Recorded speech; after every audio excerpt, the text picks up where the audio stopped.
meus queridos irmãos, minhas queridas irmãs.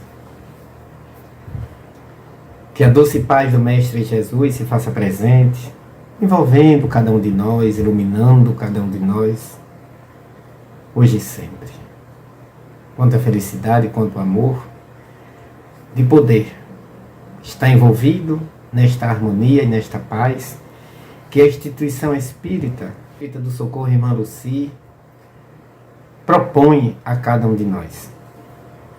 Como disse ali Calda Schubert na sua obra Dimensões Espirituais do Centro Espírita, então nós não temos aqui no plano material noção da dimensão que o Centro Espírita, que fica situado, né, numa comunidade em Peixinhos, ele abrange, não é? Até que ponto ele vai, não é isso? Mas vamos, já que é o tema de hoje, né, a dúvida, colocar tudo à prova, não é isso? Mas nós, com a luz da doutrina espírita, não precisamos duvidar, porque nós nos apoiamos em bases sólidas deixado pelo próprio codificador. Vamos orar, não é? Para continuarmos esse diálogo maravilhoso com a permissão do Mestre Jesus. Pai nosso que estais nos céus, envolve-nos constantemente com a tua luz e com o teu amor infinito. Dá-nos a condição, Senhor,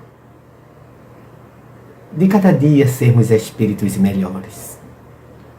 Cada dia aumentar a nossa confiança nos espíritos amorosos e ter a certeza que o planeta Terra é uma escola abençoada por Deus. Que a tua luz nos ilumine sempre. Que assim seja. E assim esta prece é para darmos início com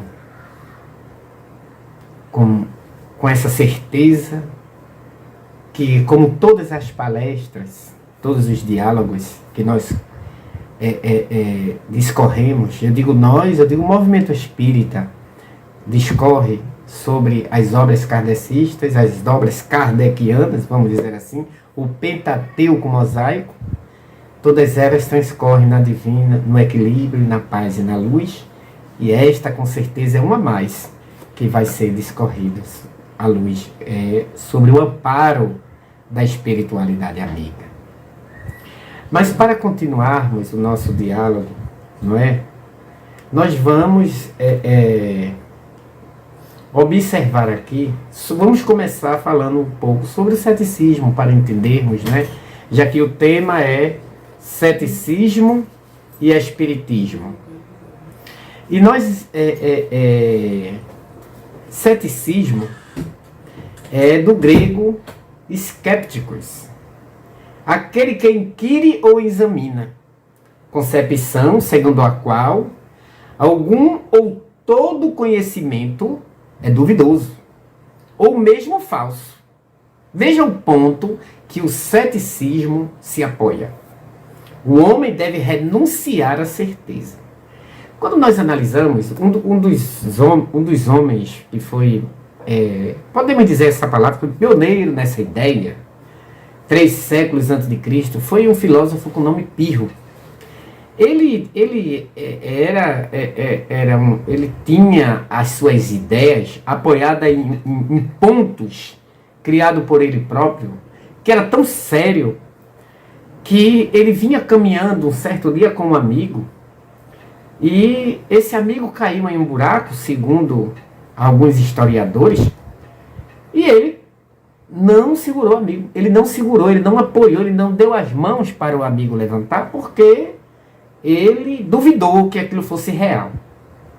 Então nós analisamos que as bases onde está fincada as ideias ceticistas, dos céticos, não é? De Pirro, é muito forte, porque nós analisemos que é como se fosse uma doença que corrói a sua convicção, vamos dizer assim. que corrói a sua convicção, você pode, você deve duvidar, não é? Se alguém diz para você o inferno existe, você vai em busca de determinados conceitos que vai levar a um determinado ponto, premissas, né? Vamos dizer assim, são nomes filosóficos. Você vai seguir algumas premissas que vai levar você a um determinado ponto que não é verdadeiro, não é? O inferno existe, mas Deus é amor. Ponto. Ora, do amor vai surgir algo ruim? Algo que prejudica? Algo criado que não depende de você? Mas quando nós começamos a analisar, à luz da reflexão sadia, vamos dizer esse nome, quando nós começamos a analisar e a refletir, e vemos que é algo que depende de mim, é algo que depende da minha mudança interior, isso daí eu já estou falando à luz da doutrina espírita, é algo que depende de mim, e não é um local que nós aprendemos com a doutrina espírita, que não tem nenhum sofrimento eterno. Todo sofrimento tem seu ponto inicial e tem seu ponto final, e esse ponto inicial e ponto final, tudo foi sobre a responsabilidade da criatura que criou. Eu criei o meu próprio inferno, pela vida que eu levei, pelas existências dentro do erro. Então eu agora quero sair desse inferno porque eu agora quero corrigir. Então eu vou pedir uma nova oportunidade para dali aprender, para dali a corrigir, perdoar, aprender a perdoar, corrigir. Então eu não vou chegar à verdade absoluta na condição de hoje eu me encontro. Eu estou falando na minha condição evolutiva. Eu não vou chegar. Mas como nós vamos ter, né? Agora vamos incluir nós, como nós vamos ter diversas reencarnações, que este é o único dogma da doutrina espírita, é o da reencarnação. Os próprios espíritos, quando perguntaram ao nosso irmão Kardec o dogma da reencarnação, né? Bem no início do Livro dos Espíritos. Então nós vamos compreender que quando você duvida, e para a criatura ser adepto, não é, do ceticismo, a criatura tem que ter conhecimento para poder duvidar de tudo, tem que ter conhecimento de causa do que está falando. Se eu duvido da medicina, eu tenho que ter conhecimento da medicina, para poder discutir, debater sobre um determinado tema. Se eu duvido e reprovo a doutrina espírita, eu tenho que ter conhecimento. Eu li as obras básicas, eu conheço o Livro dos Espíritos, conheço o Livro dos Médios, conheço a Gênese, conheço o que é o Espiritismo, conheço os volumes dos estudos psicológicos da doutrina espírita, que é exatamente a revista espírita. Eu conheço todas essas obras. Aí eu posso debater, como disse o nosso irmão Kardec no livro que é o Espiritismo. Para se discutir matemática, a criatura tem que ser matemático. Tem que ser um matemático para discutir matemática. E para discutir a doutrina espírita, tem que ser um estudioso da doutrina espírita, que ele mesmo diz na revista espírita, que não é um estudo simples, singelo, que você faz de 2 ou 3 folhas para abarcar o conhecimento que a doutrina espírita pode proporcionar a você. É necessário um intervalo de tempo para que você possa estudar profundamente as obras. Isso vai levar um espaço de tempo muito longo para você se aprofundar e chegar em determinadas conclusões, dependendo da sua capacidade de raciocínio, da sua inteligência, tudo isso que vai levar em consideração. Porque nós conhecemos mesmo no movimento espírita as criaturas que estudam, criaturas que lê, mas também tem as suas dúvidas, não é? Você chegar para um espírito, o espírito não acreditar na reencarnação. Então são pontos que a gente tem que analisar, que a dúvida, que a incerteza não está só fora do movimento espírita, né? Que está fora do espiritismo, mas dentro do próprio espiritismo, né? Quando hoje nós observamos criaturas que só leem romances, procura trilhar pelo caminho científico ou outro caminho, ou criando ideias, né? A gente vê dia e noite falando-se no movimento espírita sobre física quântica, sobre isso, sobre aquilo, e às vezes nós analisamos, pesquisamos, olhando para o lado, olhando para o outro, e a física quântica não me mostra onde é que ali eu posso comentar sobre o espiritismo. E, no entanto, nós observamos no movimento espírita quantas pessoas utilizam a tribuna para falar de química quântica e espiritismo. Então, quando nós analisamos sobre isto, eu não posso dizer que está errado, não é? Eu não posso dizer que está errado, que estamos falando de ciência, mas também eu não posso confirmar, não é?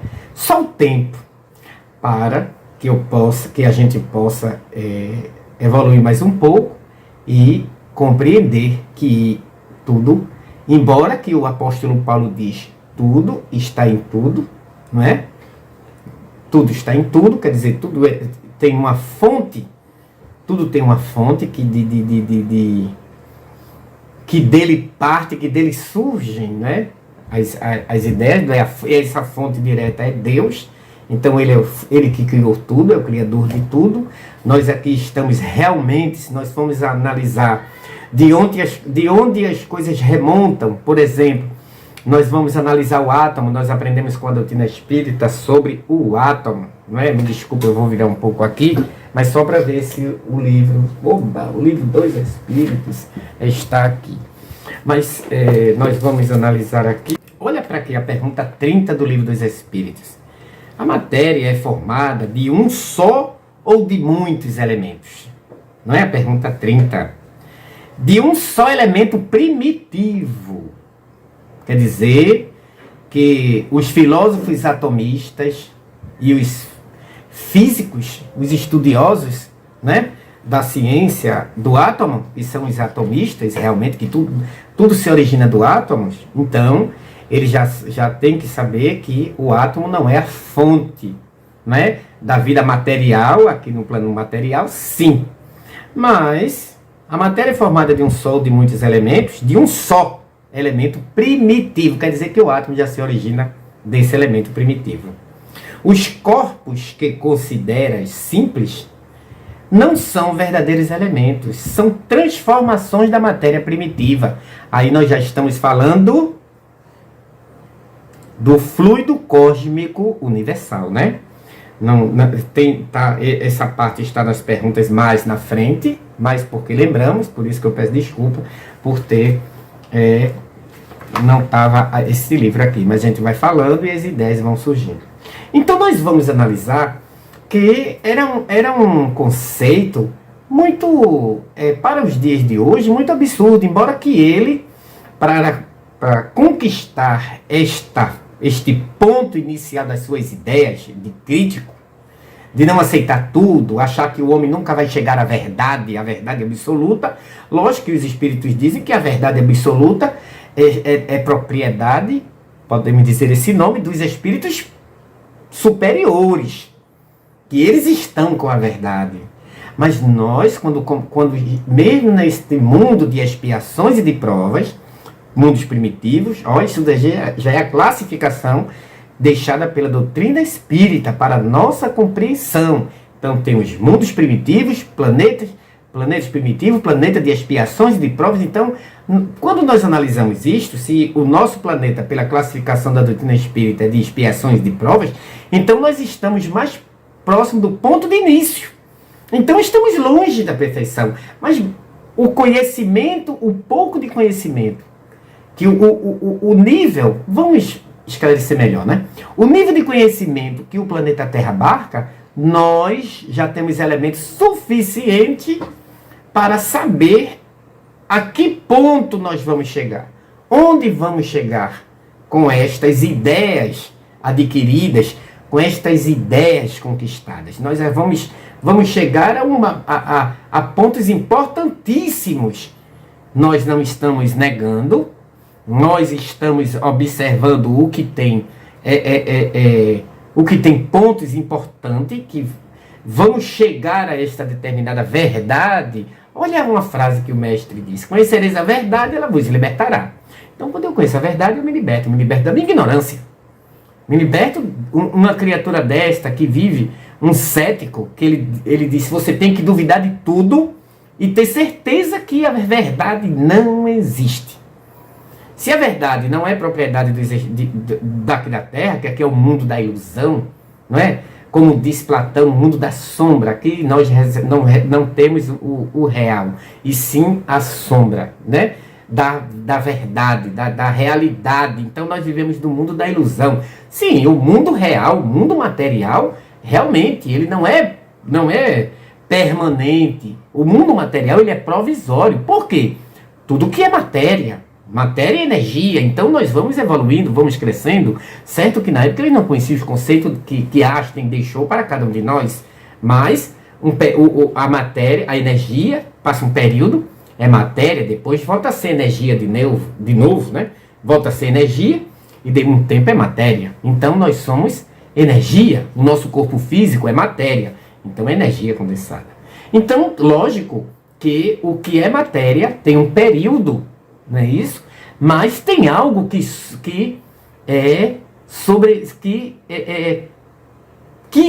sobrevive, que existe além desse corpo físico, não é? Que nós não somos constituídos só de matéria. Tem a nossa essência, tem o ser, tem o self, como nós aprendemos com Carl Jung. Então tem tantas coisas que nós devemos duvidar, sim, mas duvidar daquilo que prejudica o raciocínio. Devemos duvidar daquilo que não vai nos levar a lugar nenhum. Você ver uma criatura cair e de repente você não ajudá-la porque aquilo ali pode ser uma ilusão. Isso daí você já está chegando em um ponto que nós não sabemos, que é um certo desequilíbrio interior. Mas Pirro podia fazer isso, porque ele era respeitado com certeza na época e chegou até os nossos dias, 3 séculos antes de Cristo, ele já tinha essas ideias absurdas. Mas para nós compreendermos, continuarmos, eu estou com tanta fila aqui, viu, meus queridos irmãos? Vamos, e ainda tem um notebook aqui. Olha o que eu escrevi do livro Joana d'Arc, viu? Joana d'Arc, capítulo 21. É de Leon Denis, né? Olha o que ela diz sobre o ceticismo. Joana d'Arc, espírito. Uma doença do espírito. Uma doença do espírito.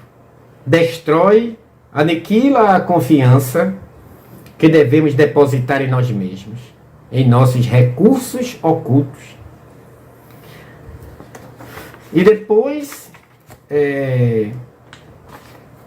tem outro resumo, que é doutrina filosófica que induz o homem a duvidar de tudo. Isso daí nós já vimos sobre o conceito. Você duvidar de tudo, mas a dúvida é muito importante.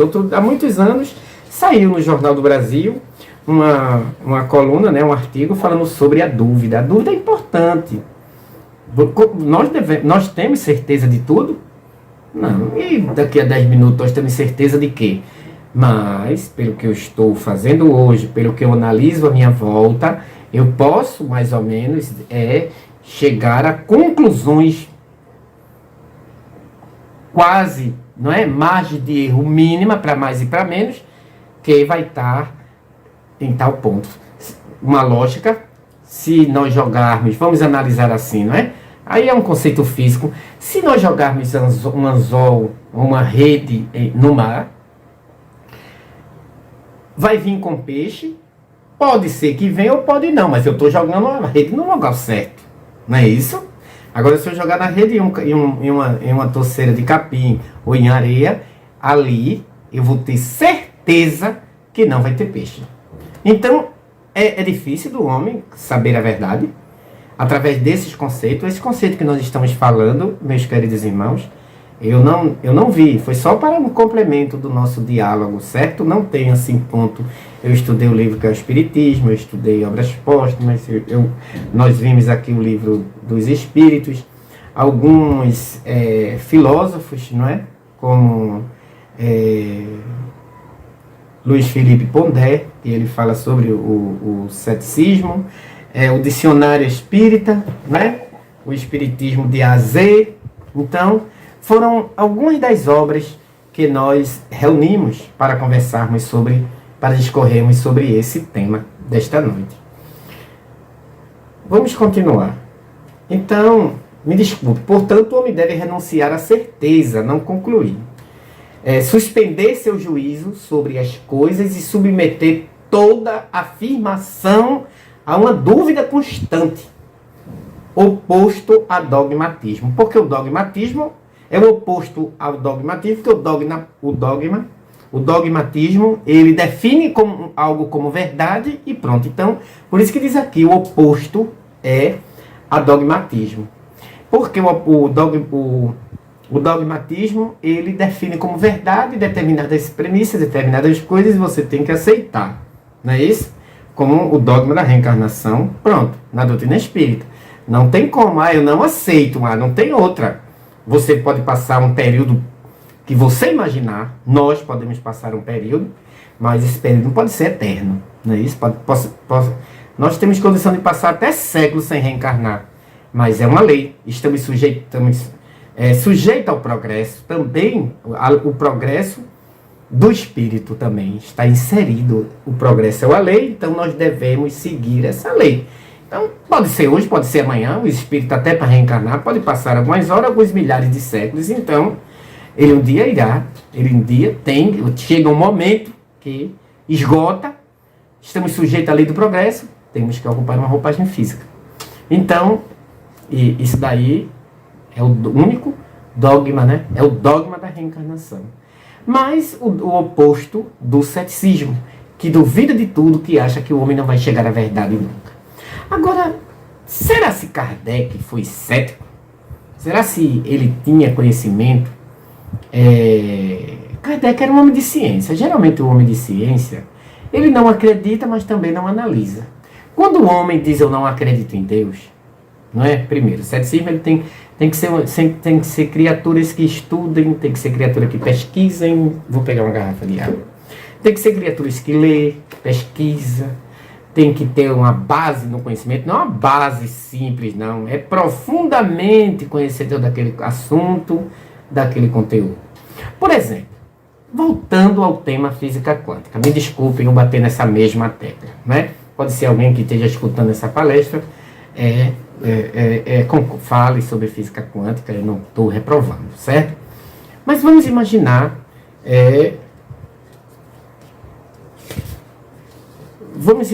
que alguém faça uma palestra sobre física quântica. Aí a criatura já preparou aula, eu já dei aula sobre física quântica. Então, o físico Planck, ele fala sobre... Tem os átomos e tem os quarks, que são subpartículas atômicas, que o homem antes estudava. O homem antes só conhecia os prótons, os nêutrons, que na parte interna do átomo, e na parte externa tem os elétrons, né? Não conhecia-se. Isso já era muito, né, meus queridos irmãos, para chegar nesta conclusão. E nós observamos que alguns teóricos estudaram há mais de 2000 anos, não é isso? Que os gregos utilizavam sobre um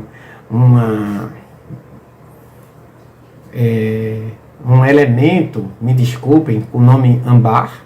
E esse âmbar, ele era carregado de energias, ficavam positivas, e quando você fazia um atrito no âmbar, ele carregava de energia, ele doava ou recebia. Eles estudaram um pouco sobre isso, né, sobre o doar e receber elétrons, mas não foram muito longe. A ciência não estava ainda desenvolvida, o homem tinha mais um olhar filosófico para as coisas do que um olhar científico. Então passou-se mais de 1500 anos, mais uns 1700, para depois o homem começar agora, no século XVIII, com Neil Bohr, Rutherford, com outros teóricos estudiosos do átomo. Então eles desenvolveram outros pontos, foram estudiosos, descobriram a eletricidade através dessas descobertas iniciais, seculares, e hoje o átomo é uma realidade, não é isso? Dentre esses três elementos que o homem só conhecia, hoje o homem conhece que além dessas subpartículas, além dessas partículas, existem não sei quantas subpartículas do átomo, que são os quarks e outros, e falando também que eles estão distribuindo em pacotes, foi distribuir isso, né?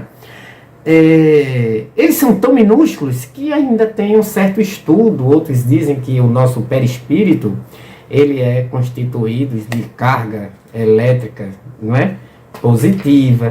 Então nós analisamos que diante de tudo isso, diante desses conceitos que o homem já estudou e já aprendeu, que o ato é tão minúsculo que ele não está nem mais no plano material. Olha para ele. Ele não está mais nem no plano material. Então, a ciência reserva muitas coisas maravilhosas para o homem estudar. O campo magnético, não é? A aura do ser, do homem, tudo isso são coisas que a ciência vai analisar, vai estudar futuramente e vai mostrar um outro conceito de saúde e doença para o homem, como antes o homem tinha que estar fisicamente bem. E hoje a Organização Mundial da Saúde já tem outro conceito sobre saúde. O homem tem que estar bem física e mentalmente. E o próprio mestre dizia, corpo sã, mente sã. Então, quanto nós temos a aprender, quanto o futuro, coisas boas, reserva para a humanidade sobre o estudo, com o avanço da ciência, com o avanço da tecnologia, que a ciência está a serviço do bem-estar da humanidade. A ciência está a serviço também da evolução, da melhoria do ser. Enquanto o homem tem determinado desconforto aqui na Terra, o homem vai ter tempo para se dedicar, para refletir, para pensar sobre o homem. Ele vai caminhando mais rápido para esse homem integral, que disse Joana de Ângeles, né? Que é exatamente cuidar das coisas do espírito e não viver só para o estômago e viver para a vida material, para o consumo, vamos dizer assim. Kardec, de uma certa forma, existem dois tipos de ceticismo. Existe o ceticismo pragmático, aquele como chegou a tal ponto do nosso irmão, dele ele cair e Pirro não o ajudar, porque ele pensou que aquilo, ele chegou numa conclusão que disse, não, isso não é real, isso é ilusão. E também não se aperrear. Conta-se, segundo a história, que ele foi ao navio, não é? Ele estava num barco, numa viagem, e de repente uma correnteza, de repente uma tempestade, vamos dizer assim, e Pirro, ele ficou tranquilo, não tomou parte de nada. O cético, ele não toma parte, ele não discute, ele não debate, ele não acredita e pronto. Então ele ficou tranquilo, todo mundo nervoso. E segundo a história, diz que do lado dele tinha um porco também, que aquela tempestade estava comendo lá seus alimentos. E ele mesmo refletiu e pensou, ele disse, até o porco está tranquilo aqui, porque eu vou entrar em atrito, porque eu vou para uma coisa que não depende de mim. Então, de uma certa forma, essa reflexão do nosso irmão é bem interessante, realmente. Eu, quando li, a gente não pode reprovar de todo, não é? Mas que traz um grande prejuízo para o pensamento humano, porque não são todas as criaturas que sabem, vamos analisar assim, digerir bem o que escuta, o que lê, né? Tem criaturas que lê um livro e já acha que é detentor daquele conhecimento, já acha que pode debater aquele conhecimento, escreve um livro e já acha que é doutor em retórica, em conhecimento, e tem que ser respeitado, e tem que viajar para o mundo inteiro, e tem que viver toda a sua existência falando daqueles conceitos. Quantos conceitos criados hoje para o auxílio da ciência, mas que é reprovado pelo mundo científico, pelo mundo acadêmico, porque não passou por determinadas provas. Isso está errado? Não, não é que esteja errado. É porque para ser ciência você tem que estudar, pesquisar, e depois você tem que publicar. Quando você publica, não é aquela sua ideia, então o mundo acadêmico ele pode pegar aquela sua ideia e testar também em determinadas situações, em determinadas condições, e se aquilo for verdade, aquilo vai para o rol, não é? Foi testado dentro da ciência, então tem os órgãos competentes também que vai também autorizar o uso daquela sua ideia. Então é maravilhoso, é bom, porque nós vivemos em um mundo onde tem o charlatanismo, vivemos em um mundo onde tem muitas criaturas que gostam de lucrar em cima da ignorância dos outros. Nós analisamos aí alguns movimento religioso, as criaturas lucram, né? Ganham muito dinheiro em cima da ignorância, da crença sem o estudo, da crença sem a compreensão, porque só pelo fato de eu aceitar o que está escrito na Bíblia, eu já estou envolvido em determinados prejuízos, né? Porque eu não posso acreditar em algo só porque alguém falou, como diz o nosso irmão Siddhartha Gautama. Eu tenho que, é o Buda, ele diz: não acrediteis em uma coisa porque é o visto e falar. Vai, analisa e vê se aquilo é verdade. Então, até aí, esse ponto, a gente vê, mais uma vez, os pensadores sérios da humanidade, ele deixa um campo aberto para que o homem possa investigar, para que o homem possa analisar. Agora vamos ver como Kardec, se nós analisarmos como Kardec codificou a doutrina espírita, organizou a doutrina espírita, formulou, pegou os caderninhos, os 50 caderninhos que já tinha escrito nesses movimentos das mesas girantes.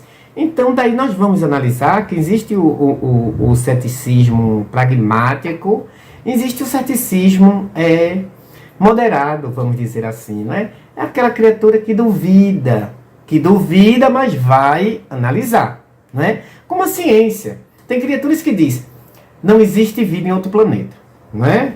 Cientistas, eu digo pensadores da área da ciência, diz não há vida em outro planeta. Mas a ciência mesmo em si não é um homem, não é uma criatura. A ciência é algo que qualquer um pode se apropriar e conhecer os elementos que levam àquela determinada situação. Então a ciência é isso, é igual a política. A política não é um político, não é? A política não é, a política é uma ciência, não é?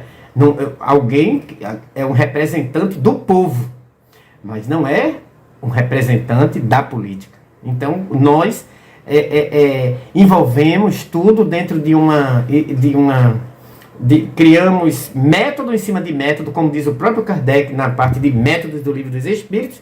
Criamos método em cima de métodos e não chegamos a lugar nenhum. Não chegamos a uma determinada conclusão. Isso acontece muito na nossa sociedade e no mundo inteiro, não é isso? Então nós vamos analisando que o método utilizado pelo nosso irmão Kardec, isso desde os 15 anos de idade, ele diz assim, né? Vamos continuar com a nossa fila.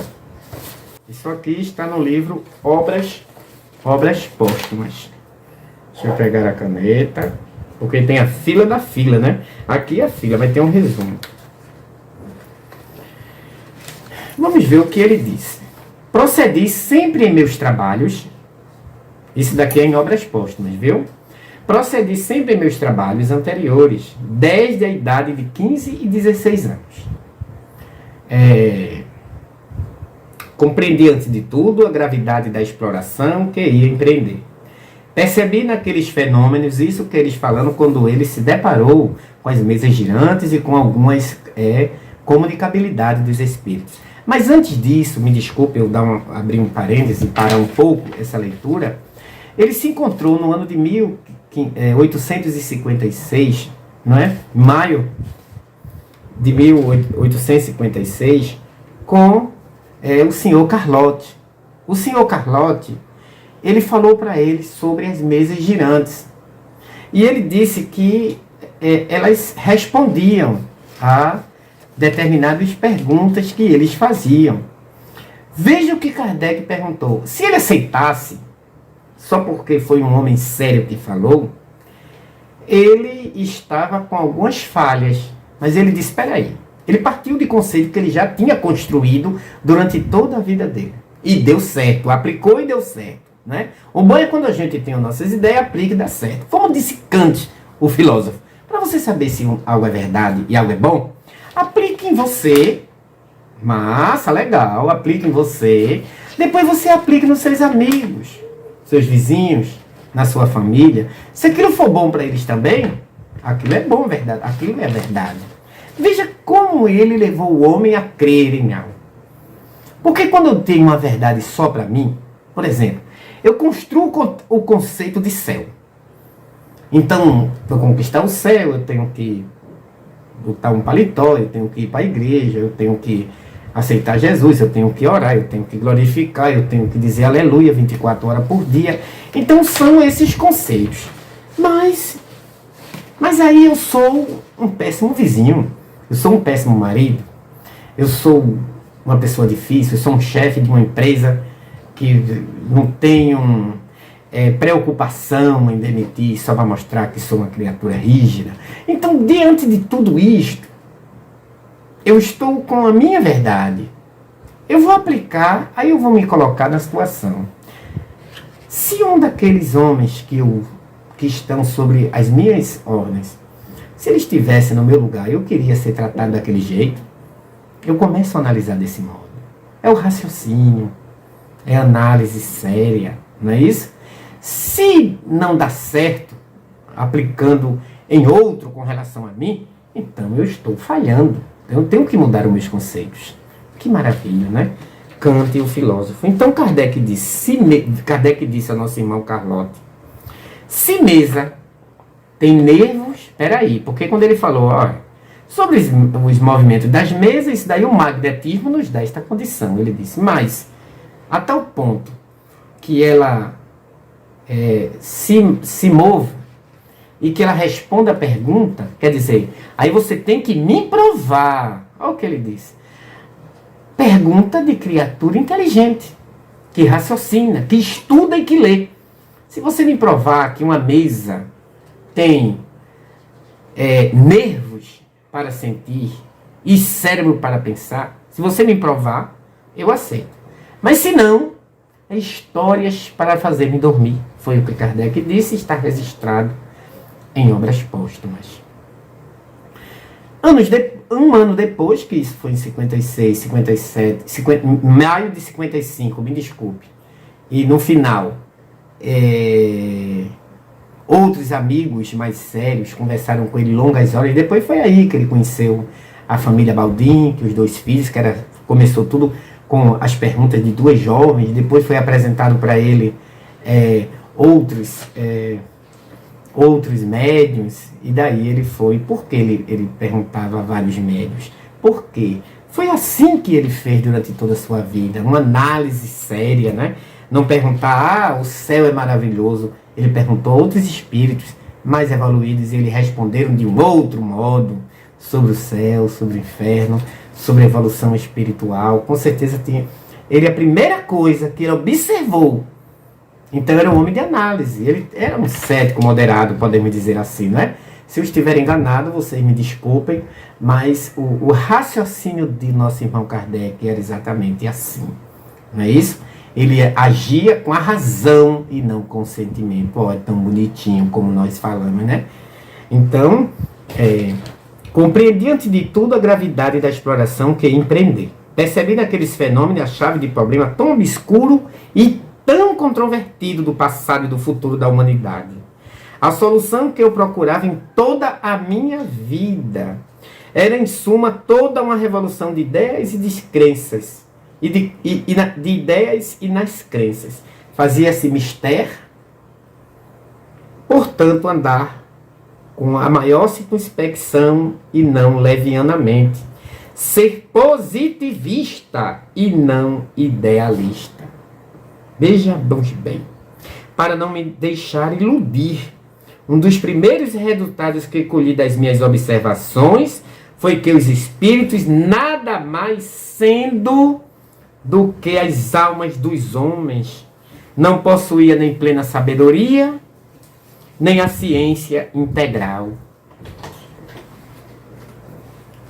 Que o saber de que se dispunham se circunscrevia ao grau que haviam alcançado de adiantamento.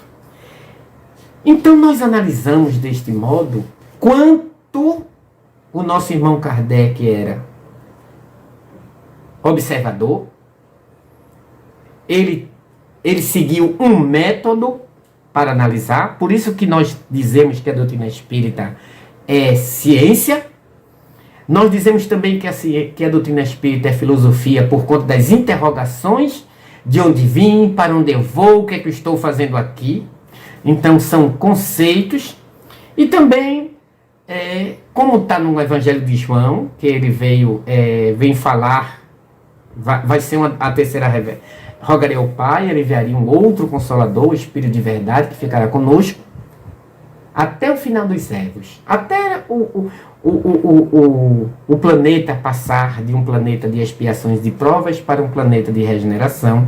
Que isso daí temos o terceiro milênio todo para que isso se concretize. Então, estamos no início do terceiro milênio, então temos mais de 800 anos para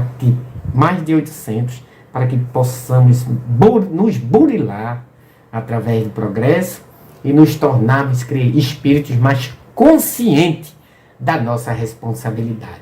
E ter em mente que a dúvida é importante, mas quando ela impera durante muito tempo em nossa consciência, é prejudicial. Como disse Joana d'Arc, é uma doença que não nos leva a lugar nenhum.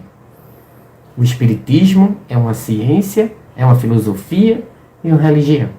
E a verdade, nós temos condições de compreender. Não temos condição da verdade plena, mas temos ao nosso alcance caminhos que vai levar a essa verdade. Não é isso? Que Deus e Jesus nos abençoe. Que Deus, a espiritualidade amiga e maravilhosa, nos ilumine sempre. Muita paz e que Deus envolva esta casa de oração e trabalho com muito amor.